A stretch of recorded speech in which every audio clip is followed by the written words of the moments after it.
So welcome everyone. As we are doing the professional exams के CS professional exams के amendment classes, right? And sir amendments तो बहुत आते रहते हैं sir. And these are amendments are like डरा भी देते हैं ना? नहीं? Yes? हम लोग एक एक कर सीख रहे हैं and अभी हम लोग करेंगे the amendments relating to governance, risk management, compliance and ethics. Module 1, paper 1. एकदम पहला पेपर ही सर पेपर पे बात मत करिए 9 papers are there right but कोई बात नहीं हम लोग एक एक करके इजीएस्ट वे में समझ रहे हैं सर यहां पर बहुत सारे चेंजेस आए राइट सर हम लोग देख रहे थे इंस्टीट्यूट का जो ICSI का सप्लीमेंट मटेरियल उनके वेबसाइट पे भी अवेलेबल है उसमें सारे अमेंडमेंट्स दिए हुए हैं राइट हाँ सर ये 18 पेजेस का है सर अरे डरने का नहीं है बिल्कुल नहीं है तो ईजी है नहीं सर इसमें बहुत सारे चैप्टर्स में चेंजेस आए हैं कुछ चेंजेस नहीं है उन्होंने मेन सारे जो चेंजेस हैं वो एक ही लेसन में relating to SEBI LODR frame किया है कहां पर सर वो है legislative framework of corporate governance in India and when we talk about corporate governance in India तो सर एक ही रेगुलेशन याद रहता है राइट सबका हम सबका favourite SEBI LODR listing obligations and disclosure requirement so उसी से रिलेटेड चेंजेस हैं और कुछ मेजर चेंजेस नहीं है सर एकदम इजी उसके अलावा हाँ जी उसके अलावा कुछ ऐसे कुछ चेंजेस है ही नहीं तो सर इसमें चेंजेस इतने सारे 18 पेजेस में है क्या don't worry will show you one by one and please I request again all of you कि आप हमारे सारे वीडियो की स्ट्रीमिंग देखते रहते हैं हमारे अमेंडमेंट्स देखते रहते हैं हमारी क्लासेस देखते रहते हैं LODR के जो भी रिविजनल क्लासेस हैं प्लीज देख लीजिएगा तो सो दैट और भी थोड़ो में हो जाएगा because while doing the amendments we made run it like थोड़ा सा फास्ट समझ गए ना फ्लाइट की तरह थोड़ा दौड़ा दे हम टेक ऑफ हो सकता है थोड़ा स्लो हो बट देन ग्रेजुअली स्पीड बढ़ जाए तो सर इसमें क्या क्या चेंजेस आए LODR में चेंजेस आए से for example the first one which is in your book is relating to related party हाँ सर रिलेटेड पार्टी तो हम लोग जानते हैं याद है ना रिलेटेड पार्टी हमारे कंपनीज एक्ट में भी है कंपनीज एक्ट में इसकी डेफिनेशन थोड़ी लिमिटेड है सेक्शन 2 सबसेक्शन 76 में राइट लेकिन जब हम सेबी LODR में LO रिलेटेड पार्टी को पढ़ते हैं तो वो बोलता है कंपनीज एक्ट भी कवर होगा अकाउंटिंग स्टैंडर्ड के हिसाब से भी कवेलेबल होगा मींस कवर होगा एंड जो एक्ट यहां पर लिखा है वो भी रिलेटेड पार्टी होंगी ना समझ रहे हो कौन सा बड़ा हुआ दोनों में से बड़ा कौन सा हुआ सोचो sir obviously LODR because LODR में एक्ट का भी है अकाउंटिंग स्टैंडर्ड का भी है और जो ये लिखा है वो भी है यस तो LODR क्या बोलता है ये दोनों के अलावा बोलता है कोई और भी पर्सन मतलब प्रोवाइडेड दैट कोई और पर्सन हो जो प्रमोटर और प्रमोटर ग्रुप का पार्ट फॉर्म करता हो वो भी मींस सपोज करो भले ही उसकी कुछ भी इंटरेस्ट नहीं हो 1% होल्डिंग हो 2% होल्डिंग हो 0 नील होल्डिंग के साथ भी प्रमोटर हो सकता पर्सन बट बोला प्रमोटर और प्रमोटर ग्रुप है तो रिलेटेड पार्टी तो है दैट्स वेरी क्लियर और कभी कभी नंबर बी पढ़ोगे ना तो चौंक जाओगे any person who is holding shares in this company sir कितना अभी 20% अभी याद रखना प्लीज अभी दिसंबर 2022 के लिए कर रहे हैं दिसंबर 2022 में आप 20% की लिमिट लिखना अभी क्योंकि ये जो 10% लिमिट है ना ये 1 अप्रैल से आएगी 2023 से अभी अपने को नहीं लिखना है सर समझ गए तो अभी 20% यस सर बट एक चीज बताओ ना आप जो बता रहे हो 20% 10% अंडरस्टूड बट एक कॉमन क्वेश्चन है एनी पर्सन होल्डिंग मींस कोई बाहर का पर्सन हमारे में जस्ट शेयर होल्डिंग होल्ड कर रहा है वो रिलेटेड पार्टी हो गया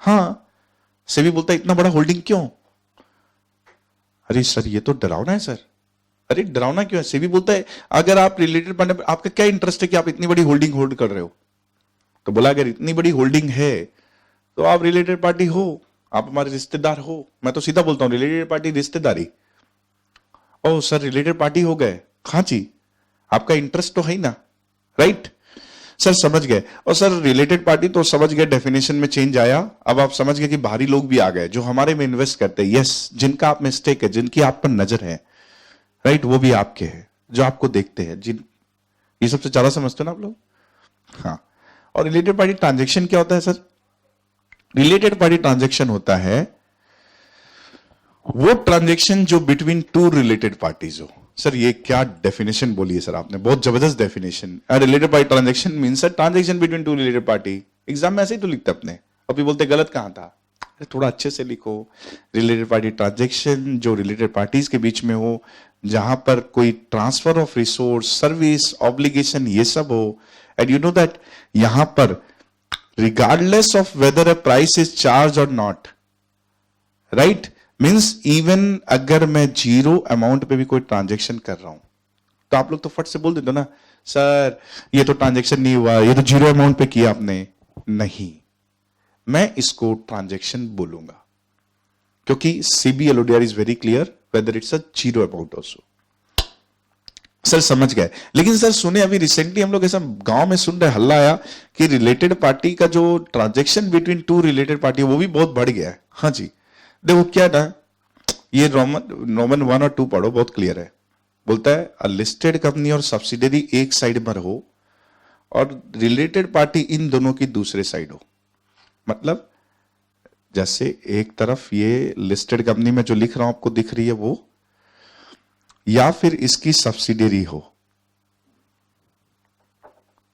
और दूसरी तरफ जो हो इन दोनों के रिलेटेड पार्टी में से कोई भी हो, वेदर लिस्टेड का हो या फिर सब्सिडरी का हो, इन दोनों के बीच में अगर कोई ट्रांजैक्शन हो रहा है, कुछ भी हो रहा है, तो फिर कुछ कुछ होता है, और कुछ कुछ होता है तो ऑब्वियसली अंजलि को अच्छा लगेगा खराब लगेगा we don't know, but then we should know कि हमारे लिए आरपीटी लगा, राइट। सर समझ गए सर, लिस्टेड कंपनी सब्सिडी एक तरफ है और रिलेटेड पार्टी दोनों में से किसी की भी दूसरी तरफ है। मतलब अगर सपोज करिए सब्सिडियरी भी अगर इसके साथ ट्रांजैक्शन कर रहा है, मैं रेड में दिखाता हूं, सॉरी, ये देखो, अगर इन दोनों के बीच में भी ट्रांजैक्शन हो रहा है, सब्सिडियरी और रिलेटेड पार्टी ऑफ लिस्टेड, तब भी रिलेटेड पार्टी ट्रांजैक्शन हो जाएगा लिस्टेड कंपनी के लिए। बोला सब्सिडी तो आप ही की है, बनाया तो आप ही का है। ओ सर इतना बड़ा गैम्बिट बढ़ जाएगा इसका, यस। अब रुक जाइए, दूसरे में और ट्विस्ट है। बोला 1 अप्रैल 2023, जैसा अभी बताया ना ऊपर 1 अप्रैल 2023 में there will be change, 10% holding हो जाए, यहां पर भी एक चेंज है। बोला 1 अप्रैल 2023 के बाद हो सकता है ट्रांजैक्शन रिलेटेड पार्टी के साथ नहीं हो, किसी थर्ड पार्टी के साथ हो। अरे वाह सर, थर्ड पार्टी के साथ है तो हम लोग खुश है सर, ये तो रिलेटेड पार्टी होगा ही नहीं सर, ये तो थर्ड पार्टी आ गया सर। कुछ कुछ होता याद है, सलमान की एंट्री है, बोला सर ये तो रिलेटेड पार्टी हुआ ही नहीं, लेकिन हो सकता है सलमान अंजलि का हाथ उधर थमा देगा ना। सर बड़ा डीपली सोचते हैं सर, अब याद रखो ये सलमान इधर गया, थर्ड पार्टी, बोला the purpose and effect of which is to benefit a related party. Sir क्या बात बोल रहे sir, the purpose and effect of which is to benefit a related party is also related party. मतलब यहां पर third party अगर किसी related party से रिलेटेड नेक्सस में ट्रांजैक्शन कर रही है, चोरी चोरी छुपके दो दिल मिल रहे हैं, राइट, अगर ऐसा कुछ ये कर रहा है थर्ड पार्टी, तो ये भी रिलेटेड पार्टी ट्रांजैक्शन हो जाएगा। माय गुडनेस सर, इतना डीपली देखेगा कौन सर, आपको लगता है? एकदम दिखेगा। आपको पता है, आपको बता दूं, लिस्टेड कंपनियां are required to make a disclosure. Sir क्या चीज का? रिलेटेड पार्टी ट्रांजैक्शन का। सर किसको? स्टॉक एक्सचेंज को। सर हमेशा वो तो ईयरली एनुअल रिपोर्ट में देते ही है, नो, हाफ ईयरली। जो समझदार होंगे वो यहीं पर लिख लेंगे, half yearly disclosure is required. किसके साथ जाएगा? रिजल्ट के साथ जाएगा। रिजल्ट के साथ सर उसके साथ जाएगा, हां, क्योंकि हम साथ साथ है, राइट। सर समझ गए, रिजल्ट्स के साथ जाएगा half yearly disclosure related party का, इसलिए इंपॉर्टेंट है। इसलिए आपको यह चेक करना बहुत जरूरी है कि whether it's a related party transaction और नॉट। सर समझ गए सर, बट इसमें सुने कुछ एग्जाम्पशन आ गया। हां, क्यों मालूम है? क्योंकि कई बार ना अननेसेसरी बहुत सारी चीजें रिलेटेड पार्टी हो गई। से फॉर एग्जांपल शेयर इशू कर रहे हो, डिविडेंड दे रहे हो, अब सब चीज रिलेटेड पार्टी हो गई, तो जाओ अप्रूवल ले लेके आओ, ऑडिट कमेटी में अप्रूवल लो, बोर्ड में अप्रूवल लो इफ रिक्वायर्ड। बोर्ड में हमेशा नहीं जाएंगे, बोर्ड में तभी जाएंगे when it is not at arm's length basis और not in the ordinary course of business. But SEBI ने क्या किया, बहुत क्लियर कट एग्जाम्पशन ही दे दिया, बोला जी लो अपनी जिंदगी। बोला प्रेफरेंशियल बेसिस पे शेयर इशू करते हो, डिविडेंड वगैरह देते हो, शेयर कंसोलिडेशन हो रहा है, राइट्स इशू, बोनस इशू है या बायबैक है, राइट, ये सारे के सारे बोला ये आरपीटी नहीं है, नहीं है, नहीं है। No means no. सर समझ गए? तो मतलब ये जी लो अपनी जिंदगी टाइप है, ये जी लो अपनी जिंदगी टाइप है, राइट। सो सर ये रिलैक्सेशन कहां हुआ, ये रिलेटेड पार्टी ट्रांजैक्शन में और रिलेटेड पार्टी में। और डिस्क्लोजर की बात भी मैंने अभी अभी आपको बता दी, डिस्क्लोजर जाएगा, हाफ ईयरली जाएगा, अलॉन्ग विथ रिजल्ट जाएगा। और कितने दिनों में जाएगा? अभी ये 15 दिन में जाता है, 15 दिन में, मतलब रिजल्ट के बाद 15 दिन में देना है, राइट। लेकिन जल्द से जब वो 1 अप्रैल 2023 आएगा तो तुरंत जाएगा साथ साथ। अभी थोड़ा टाइम दिए कि रिजल्ट देने के बाद थोड़ा रिलैक्स कर लो, क्योंकि रिजल्ट आप लोग को पता ऑलरेडी लिस्टेड कंपनियों में रिजल्ट्स मीटिंग के कितने मिनट्स के बाद देते हैं? एनी गेस कितने मिनट्स के बाद? 30 मिनट्स के बाद, मींस सॉरी बाद नहीं, विद कितने मिनट्स के अंदर? 30 मिनट्स के अंदर देना होता है। तो अभी इतना काम ऐसे ही करते हो यार, 30 मिनट्स में वो दिए, ये किए, वो किए, ये किए, क्या करे सर, इधर जाए ना उधर जाए, इधर जाए ना उधर आए, राइट। तो बोला कोई बात नहीं, टेंशन मत लो, इतना इतना चाप नहीं लेने का, राइट। तो उन्होंने रिलैक्सेशन लाया। सर समझ में आ रहा है? ये थोड़ा समझ में आया कहानी कि यस 30 मिनट्स वाला वो रहता चक्कर, इसलिए इन्होंने अभी 15 दिन दे रखा है। हाँ जी सर, इसमें एक इंडिपेंडेंट डायरेक्टर से रिलेटेड भी चेंज है नीचे। हाँ कोई चेंज नहीं है, फिर चेंज मत सोचा करो। आप लोग बहुत जल्दी चेंज देखते हो हर चीज में, अपने आप को छोड़ के आप सोचते हो पूरी दुनिया चेंज हो गई, दैट्स अ प्रॉब्लम। सर ये एक्चुअल में क्रक्स है, बट यू नो दैट ऐसा नहीं है, सब चीज चेंज होती है, आप भी चेंज हो रहे हैं, एक्ट भी चेंज हो रहा है, एंड लॉ भी चेंज होते हैं। सर यहां क्या चेंज है? यहां इंडिपेंडेंट डायरेक्टर चेंज हो गए, मतलब इन द सेंस डेफिनेशन में क्या 149 अगर आपने पढ़ा हो सेक्शन, सर एक तो यार जब कोरिलेट करते हो ना हम लोग के दिमाग से उड़ जाता, पहली बात, दैट्स अ डिस्क्लोजर। कोई बात नहीं, बट जितनी बार बोलोगे उतने बार याद रहेगा। Sir 149 of this companies act define करता है इंडिपेंडेंट डायरेक्टर को। सर ये तो याद है ऐसा, वहां पर क्या बोलता मालूम है? वहां पर कुछ कुछ चीजें हैं, जैसे बोलता है director who in the opinion of the board is a person of integrity. We don't know what is integrity, but then he is a person of integrity, who is not a promoter etc, who is not related to promoter etc, blah blah, बहुत ज्ञान लिखा हुआ है।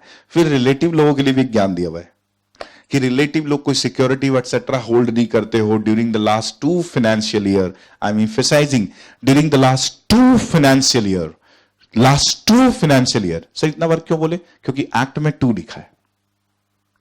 तो sir आप कुछ specific attention, yes LODR में simple way में याद रखने का, एलओडीआर में 3 लिखा है, 3। बोला एलओडीआर है ना, थोड़े स्ट्रिक्ट ज्यादा होंगे, समझ गए आप? कुछ लोग को होता है ना अपना स्ट्रिक्टनेस दिखाने का एटीट्यूड, वो मेंटेन करता है। तो बोला ये 3, आप कोई भी कंपनी में लिस्टेड, उसकी होल्डिंग, सब्सिडी, बाकी सब सेम है। आप लास्ट 3 सालों में या during the current financial year 50 lakh और 2% of the paid up capital, इन दोनों में से जो भी हायर है उससे ज्यादा नहीं होल्ड कर सकते। मालूम है एग्जाम में क्या करेगा? जानबूझ के इसी से रिलेटेड क्वेश्चन देगा और आपको 2 लिख के देगा, और लोगों के दिमाग में सेक्शन 149 जो रात को एकदम पन्ना फाड़ के पानी में डुबो के उसको पिघला के पी लिए होंगे, उनको याद रहेगा 2 इयर्स। वो लिखेंगे नहीं नहीं एकदम बिंदास है, जी लो अपनी जिंदगी, एकदम आराम से पॉइंट हो सकता है। डूब जाओगे, मतलब आपके करियर की नाव में डूब जाओगे, राइट। सर कैसे? क्योंकि वहां पर आपको 3 इयर्स करेक्ट करना, आपको लिखना पड़ेगा कि no as per SEBI because the company is listed, हम वो भी देखना होगा, राइट।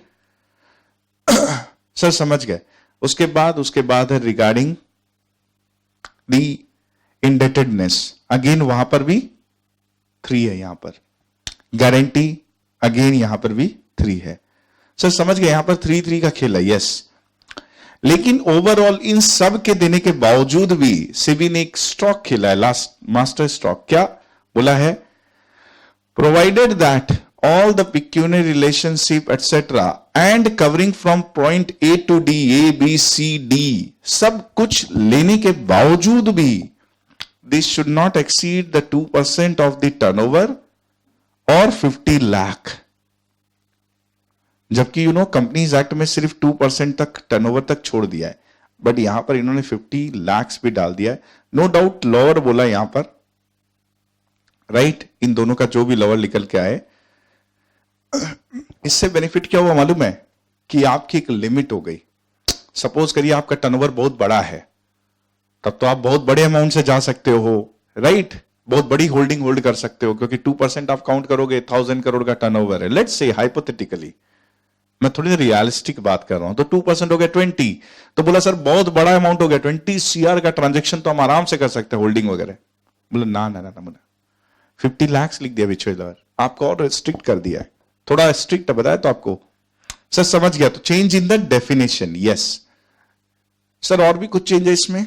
हाँ जी, एक और है, जैसे फॉर एग्जाम्पल हम लोग जो पढ़ रहे थे ना एक्ट में 149 में लिखा होता ना कि डायरेक्टर और whose relative hold the position of KMP और been an employ of the listed company etcetera, तो ही कैन नॉट अपॉइंट। अब हमेशा मैं बोलता था, हमेशा एक प्रॉब्लम थी कि अरे यार मेरा एक रिश्तेदार, रिलेटिव, एक मियर एम्प्लॉय है, उसके चलते आप मेरे को इंडिपेंडेंट डायरेक्टर नहीं बनने दोगे, तो मैं तो वही करूंगा, फिर भगवान से प्रार्थना करूंगा। सपोज करिए मेरे को रिलायंस में इंडिपेंडेंट डायरेक्टर बनना है, मेरे को टाटा में इंडिपेंडेंट डायरेक्टर बनना है, राइट, मेरे को अदानी में इंडिपेंडेंट डायरेक्टर बनना है, तो मैं क्या करूंगा? मैं प्रे करूंगा भगवान से कि भगवान मेरा रिलेटिव उसमें चाह के भी कभी अपॉइंट नहीं हो, क्योंकि मेरे को इंडिपेंडेंट डायरेक्टर होना है, राइट, ऐसा करोगे ना? इसलिए लॉ ने बोला, बहुत क्लियर लॉ बोला, देखो KMP होने से प्रॉब्लम होता है बिकॉज उसका बंदा रिलेटिव, रिलेटिव मींस समझ गए आप definition as per the act, so relative KMP होता है और वो इंडिपेंडेंट होता है तो प्रॉब्लम है। आप सपोज करो आप CS इंडिपेंडेंट डायरेक्टर और आपका ही ब्रदर CS है, तो आप कुछ बोलोगे नहीं, उसकी गलती निकालोगे नहीं, राइट, और वो होल टाइम डायरेक्टर है ब्रदर, उसकी गलती निकालोगे नहीं, आप इंडिपेंडेंट डायरेक्टर है, तो वो एक प्रॉब्लम है। बट बोला एक मियरली इंप्लॉय है तो प्रॉब्लम मत करो, बोला in case where he is only employee other than KMP restriction will not apply, मतलब तब इंडिपेंडेंट डायरेक्टर ले सकते हो। बोला इंप्लॉय है यार, क्या कर लेगा उस कंपनी में, क्या इंप्रेशन जमा लेगा? सर समझ गए। तो सर यहां पर इतना इजी चेंजेस, हाँ ये है relating changes relating to independent director. Sir और कुछ चेंज यहां पर नहीं। उसके बाद है बोर्ड ऑफ डायरेक्टर्स में चेंजेस। सर हम लोग कहां से कर रहे हैं? ये हम लोग ICICI के सप्लीमेंट मैट से कर रहे हैं। सर ये मैट कहां मिलेगा? ये मैट अपने को ICICI की वेबसाइट पे मिलेगा। सर वेबसाइट कैसे लॉग इन करेंगे? प्लीज गूगल कर लीजिएगा, राइट, मजाक की बात हम सभी जानते हैं। Sir board of directors composition में क्या चेंज आया? बोर्ड ऑफ डायरेक्टर में ये सब तो देखो मतलब नॉर्मल आप लोग पढ़ चुके हो, जहां पर चेयरपर्सन एग्जीक्यूटिव हो, half of the board should be independent, जहां पर चेयरपर्सन नॉन एग्जीक्यूटिव हो और नॉट रिलेटेड टू प्रमोटर हो, 1/3 कैन बी इंडिपेंडेंट, राइट, ये सब तो बचपन से सर पढ़ते आए हैं, राइट। फिर कहां पर हम लोग को विमेन डायरेक्टर भी होना पड़ेगा टॉप 1000 के लिए, राइट, इंडिपेंडेंट विमेन डायरेक्टर। हाँ सर ये सब समझा हुआ है सर।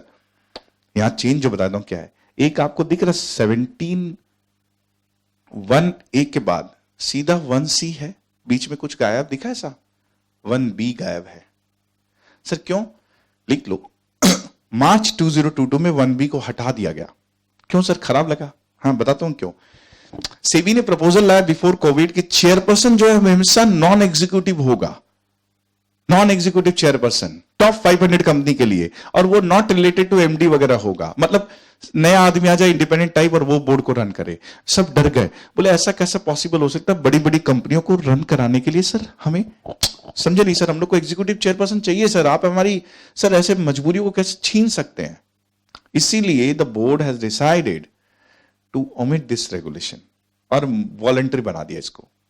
ओ सर समझ गए, मतलब बहुत ईजी है ये तो, यस।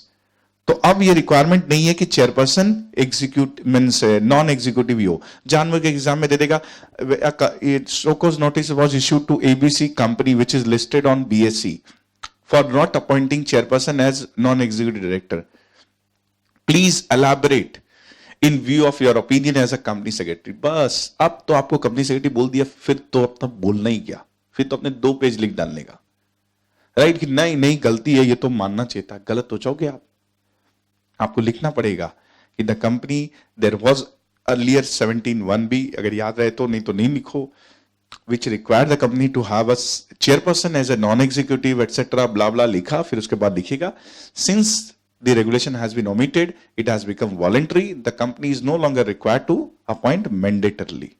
सर समझ गए? सर बहुत बढ़िया चीज है, तो आप अच्छी चीज बताएं। हाँ, हम अच्छी चीज ही बता रहे हैं, हम लोग सब वही डिस्कस कर रहे हैं यहाँ पर। और उसके बाद सर इसमें कुछ और चेंज है, हाँ एक और चेंज है, just I am highlighting that. Come to next page, धीरे धीरे आ जाइए, मतलब इन द सेंस, हाँ बाकी तो पूरा कॉपी है, ये हम लोग कर लिया। ऑडिट कमेटी में आ जाओ सीधा, page number 8। Sir audit committee में भी चेंज आ गया? चेंज कुछ नहीं आया, सी चेंज नहीं आया, थोड़ा सा क्लैरिफिकेशन आया। सर क्या क्लैरिफिकेशन? इन द सेंस मैं बताता हूं क्या ऑडिट कमेटी में हुआ। क्या ऑडिट कमेटी में, अगर आपको याद हो, हम लोग सेक्शन 177 पढ़ते हैं, राइट सर? एकदम 177 पढ़ते हैं सर। 177 में पढ़ते हुए भी कुछ चेंजेस आए हैं, मैं आपको बताता हूं। 177 में सबसेक्शन 2 क्लियरली बोलता है, the audit committee shall comprise of the majority of the independent directors, right? पर 3 और more members हो, majority independent हो। ये बोलता है कौन? सर हमारा कंपनीज एक्ट। कंपनीज एक्ट उन listed company and other company as में भी प्रिस्क्राइब। और जब एज में भी प्रिस्क्राइब जाओ तो पहले वो रूल 6 को रेफर करता है, meeting of the boards and power. फिर वही रूल आपको फिर डायरेक्ट करके आरो की तरह ले जाता है रूल 4 पर, जो appointment of directors and qualifications पे है। और वहां जाके कुछ थ्रेशोल्ड है। कई कंपनियां जिनकी पेड अप कैपिटल 10 करोड़ और मोर हो, जिनके टर्नओवर 100 करोड़ और मोर हो, जिनके लोन्स और बोरोइंग एक्सीडिंग 50 करोड़ हो, उन लोगों को अपॉइंट करना पड़ेगा at least 2 independent directors in the committee, right? Yes sir. But वहां पर बोलता है मेजॉरिटी। हमारा एलओडीआर शुरू से थोड़ा सा रिजिड रहा, वो बोलता है एटलीस्ट 2/3। पहले 2/3 बोलता था, अब एटलीस्ट बोलता है, मतलब मिनिमम 2/3 तो रखोगे ही। मतलब अगर 6 कमेटी की मेंबर है, मतलब 6 मेंबर की कमेटी है, तो 2/3 होता है 4, तो 4 मेंबर इंडिपेंडेंट होंगे। और सर अगर 5 मेंबर की कमेटी हो सर, तो क्या होगा? निकालो आप लोग, 5 मेंबर की कमेटी होगा तो कितना होगा? फिर अगेन 4 आएगा, right? Because it will B 3.3333, तो you can place it 3.333, it will B 4 only. Sir समझ गए? सर यही एक चेंज है, हाँ इसमें यही चेंज है। और कोरम में तो आपको पता ही है, कोरम में हम नहीं बताएंगे क्योंकि कोरम आप लोग पढ़ चुके हो। सर हम लोग नहीं पढ़े, बता दीजिए ना। अरे कोरम पढ़े हो ना, कोरम में लिखा रहता है quorum shall be, right? We all have studied the quorum with the 2 independent directors quorum. Sir यहां पर 2 कोरम चाहिए, यस 2 इंडिपेंडेंट डायरेक्टर्स, 1/3 तो रहेगा ही। देखिए कोरम एकदम नजरों को नीचे गिराओ, नजरों को, खुद को नहीं। पेज 9 पर देखिए, the quorum shall be 2 members और 1/3 मेंबर्स विथ 2 इंडिपेंडेंट, 2 आईडी रहने पड़ेंगे। सर आईडी का होना जरूरी है? हाँ जी, 2 आईडी मेंबर चाहिए, राइट? और 2 और 1/3 कोरम है। तो सर इतना ही चेंज ऑडिट में? हाँ सर ये तो कुछ भी नहीं है, तो पहले बोलते सर बहुत इजी था, हम तो बता ही रहे हैं शुरू से ही। Then next come to the next page, nomination and remuneration committee. Sir हम लोग ये भी हम लोग सप्लीमेंट से कर रहे हैं जी। सर यहां पर भी एक 71-78 सेक्शन है ना, जिसका प्रोवाइजो क्लॉज बोलता है, राइट? सर वो क्या बोलता है? That also talks about the independent director, right? वो बोलता है एटलीस्ट हाफ। लेकिन हमारा ये जो सेबी है, क्या होगा आपके मीन्स आपके व्यू से? थोड़ा स्ट्रिक्ट होगा, थोड़ा खड़ूस होगा, राइट? हाँ देखो वो बोलता है शैल कंप्राइज ऑफ 3 डायरेक्टर्स, बोला ठीक है। All directors shall be LED, बोला ये भी ठीक है सर, क्योंकि ये तो हमारा एक्ट भी बोलता है। लेकिन नई चीज क्या बोलता है? एटलीस्ट 2/3। मैं लिख के बता रहा हूं आपको, जानबूझ के एक लिस्टेड कंपनी की एनआरसी की कॉम्बिनेशन दे दे, मींस कंपोजिशन दे देगा, और उस कंपोजिशन में आपको दिखा देगा कि half of the directors are independent. अब पूरा गांव उसके साथ लिख डालेगा कि यस यस सर यही ठीक है, जो बोल रहा है वही सही है। पूरा गांव गलत हो जाएगा। क्यों सर? क्योंकि वहां पर हाफ नहीं होगा, there will be at least 2/3, right? Sir समझ गए? 2/3 will be the at least independent director. Clear sir? Sir एक यहां पर कोरम का भी बात है, यस यहां पर एक कोरम भी है। Sir what is the quorum requirement here? The quorum should be either 2 members और 1/3। सर ये तो 1/3 और 2 सर बचपन से पढ़ते आ रहे हैं ना सर?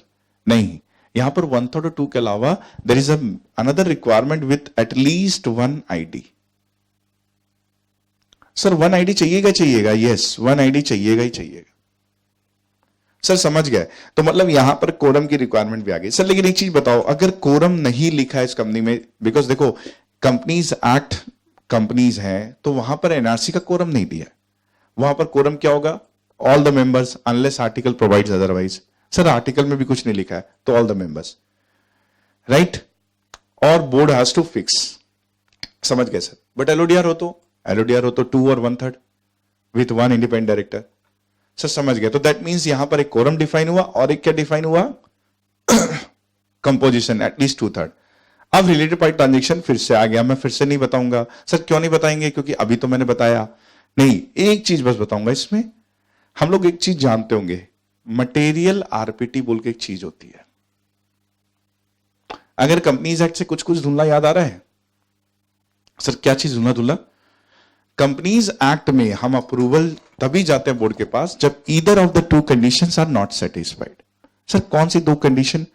पहली, या तो वो आर्म्स लेंथ बेसिस पे नहीं हो, दूसरा वो ऑर्डिनरी कोर्स ऑफ बिजनेस में नहीं हो। That's the section 188 preamble says कि अगर इन दोनों में से कुछ भी गड़बड़ हो तो you come to the board, otherwise board के पास हम जाते ही नहीं है, चाहे वो कितना भी क्वांटम हो।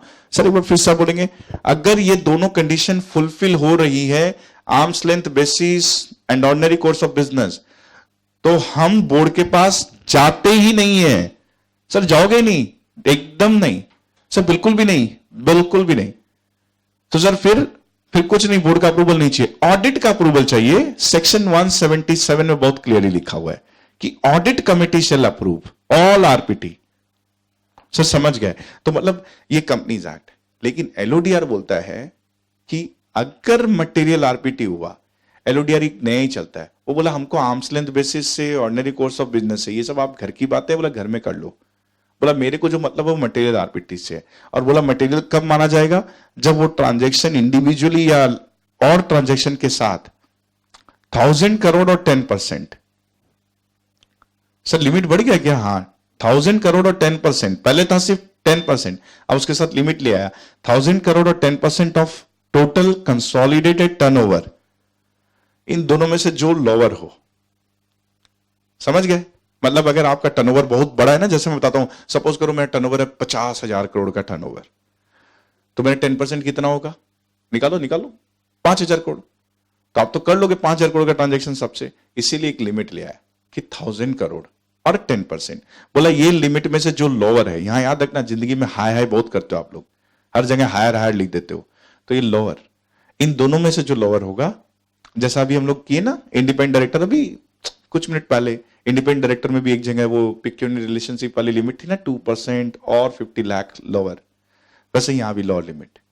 सर समझ गए? तो इन दोनों को जब कोई क्रॉस कर जाए वो होता है मटेरियल आरपीटी। और जब जब मटेरियल आरपीटी हो तब तक आपका दिल धड़के, you have to go for shareholders resolution. Sir ये तो सर ठीक है सर, डेफिनेशन लिमिट चेंज हुआ है तो समझ गए। सॉरी, और कुछ नया आया? नया एक आया, क्या है नया आया सर? Material modification. एक वर्ड देख रहे हो, ऐसा ध्यान से दिख रहा है सर्कल क्या हुआ? सर दिख तो रहा है मटेरियल मॉडिफिकेशन, लेकिन ये क्या हुआ सर? ये तो आप नया चीज बता दिए, मटेरियल मॉडिफिकेशन। सर इसकी भी लिमिट है सर, लेकिन हम बताएं, मेरे को जो लग रहा है सुन के कि मटेरियल आरपीटी को मॉडिफाई कर दो तो मटेरियल मॉडिफिकेशन बन जाता है। एग्जाम में आया, हम लोग यही लिख के आ गए सर कि whenever the material RPT is modified it becomes material modification. पूरा एग्जाम हॉल ये लिख के आया, माइनस पूरा बुक। इनफैक्ट इन्वेटर फाड़ दिया कॉपी पढ़ने के बाद, खुशी से कि इतना कोई सोच सकता है डीपली। बोला ऐसा नहीं है, प्लीज समझो, material modification will be defined by the audit committee. Sir audit committee किसकी? उस कंपनी की। वो क्या करेगी ना, वो बोलेगी, से फॉर एग्जाम्पल वो लिखेगी कि अगर कोई आरपीटी है, राइट, और उसका मॉडिफिकेशन होता है जो कि 20% से ज्यादा हो, या फिर 30% से ज्यादा हो, या 40% से ज्यादा हो। मतलब सपोज करो मैंने 100 करोड़ की लिमिट अप्रूव की, आपको मालूम है ना अंडर द एक्ट एक अप्रूवल ले सकता हूं ओमनी बस। सर ये कौन सी बस है सर? ओमनी बस। सर किसकी? मारुति ओमनी? अरे नहीं यार, ओमनी बस मींस ब्लैंकेट। सर ओमनी बस अप्रूवल जो लिया, सपोज करो 100 करोड़ का लिया, अब मैंने उसकी लिमिट चेंज की, उसको 130 कर दिया, तो दैट मींस कितना वेरिएशन हुआ? 30% ना? हाँ सर समझ गए, 30%, क्योंकि 30 करोड़ बढ़ गया। या फिर मैंने 120 किया तो कितना हुआ? 20% वेरिएशन। तो ऑडिट कमेटी फिक्स करेगी कि अगर इतना परसेंट का मॉडिफिकेशन है तो it will B material modification. So sir material modification होने से प्रॉब्लम क्या है? अगर किसी ट्रांजैक्शन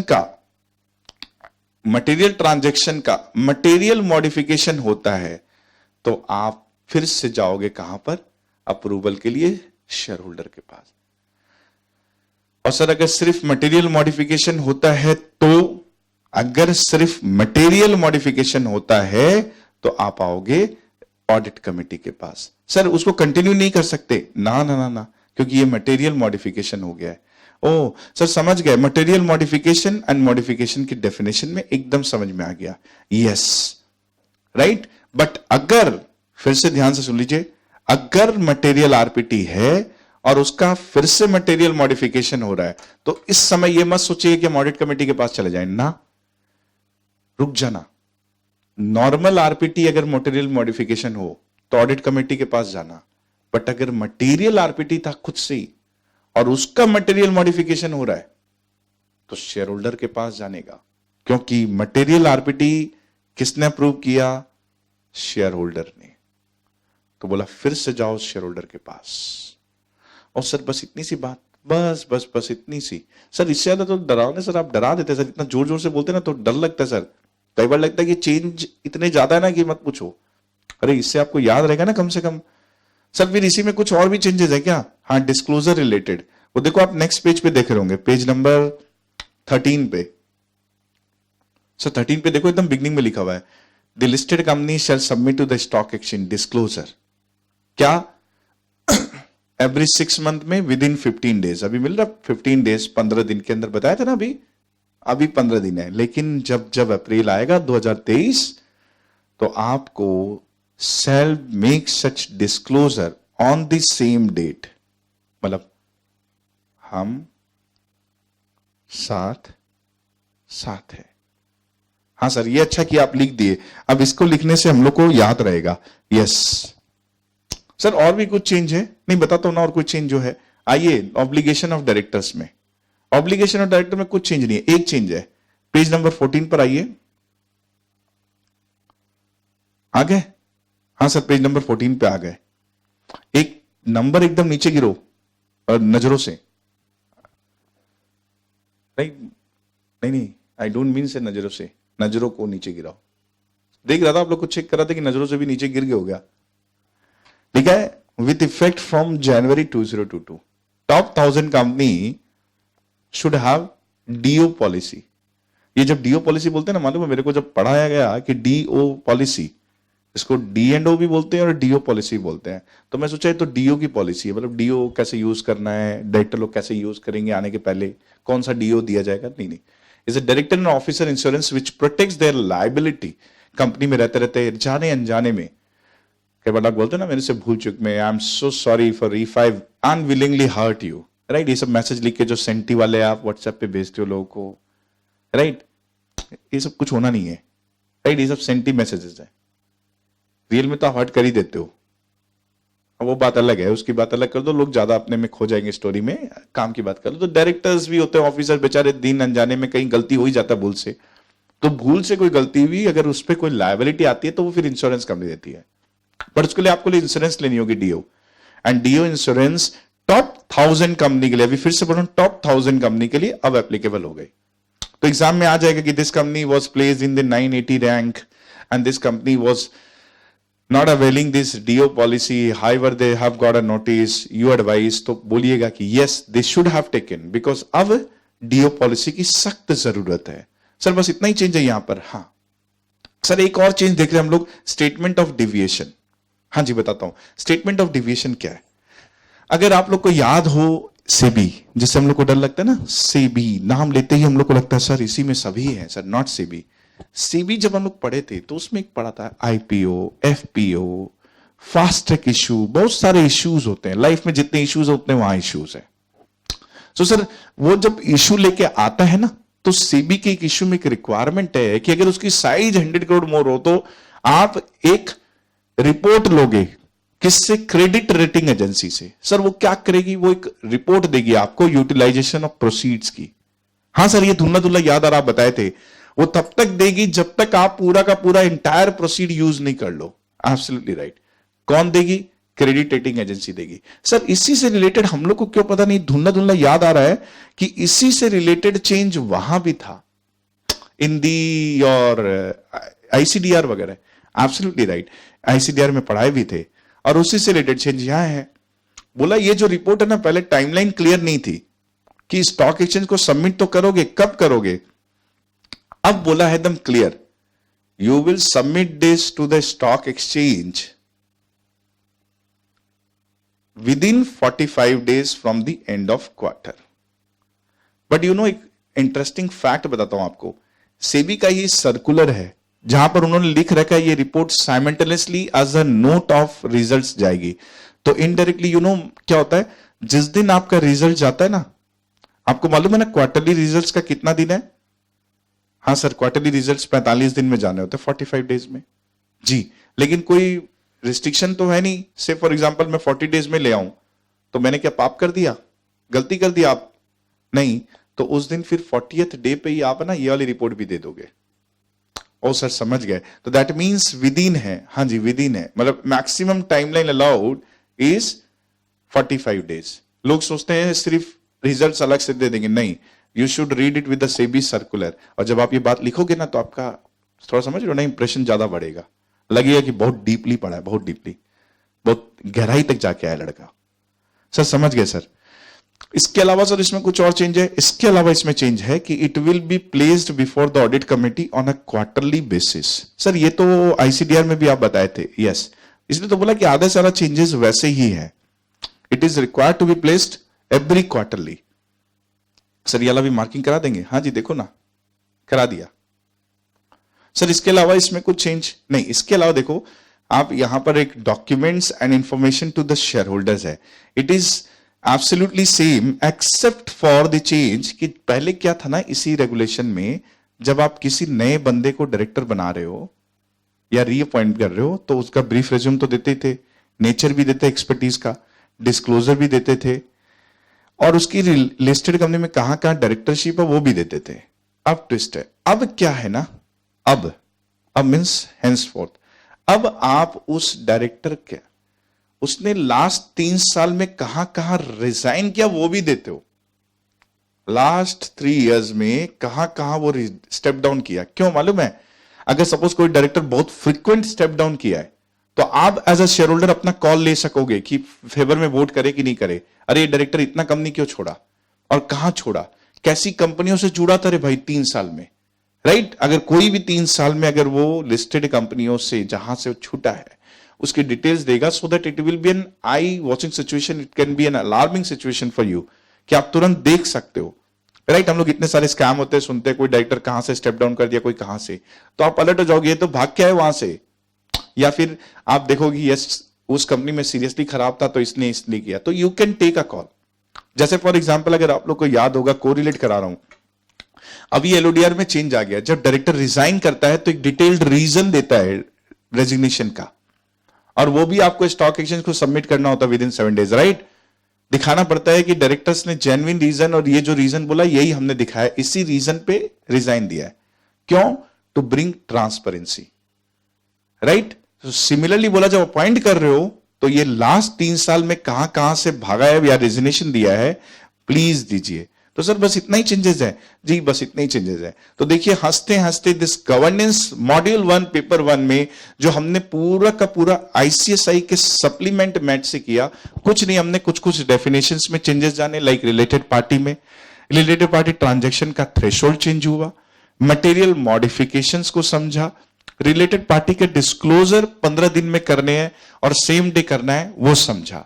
उसके अलावा डायरेक्टर्स में क्या क्या चेंजेस आए, इंडिपेंडेंट डायरेक्टर की डेफिनेशन में चेंज हुआ, और उसमें यह भी समझा कि अब डायरेक्टर्स को जो अभी भी किया, डायरेक्टर्स जब अपॉइंट करते हो, रीअपॉइंटमेंट करते हो, तो उनके 3 साल में कहां कहां रेजिग्नेशन दिए वो डालेंगे। सर हम लोग को D&A इंश्योरेंस लेना पड़ेगा टॉप 1000 कंपनी को, वो भी समझा, राइट? रिलेटेड पार्टी में कुछ एग्जम्पशंस को भी समझा, यस सर। फिर हमने इसके अलावा यह भी समझा, like there is a one quality, ये deviation, statement of deviation, sir जैसे इश्यूज वगैरह लेके आते हैं तो प्रोसीड हम क्वार्टरली प्लेस करेंगे before the audit committee, within 45 days हम सबमिट करेंगे to the stock exchanges, yes हमने वो भी समझा, right? ये सारे के सारे changes are there in the lesson 2, which is together, all together a paper, or you can say all together chapter relating to the corporate governance LODR.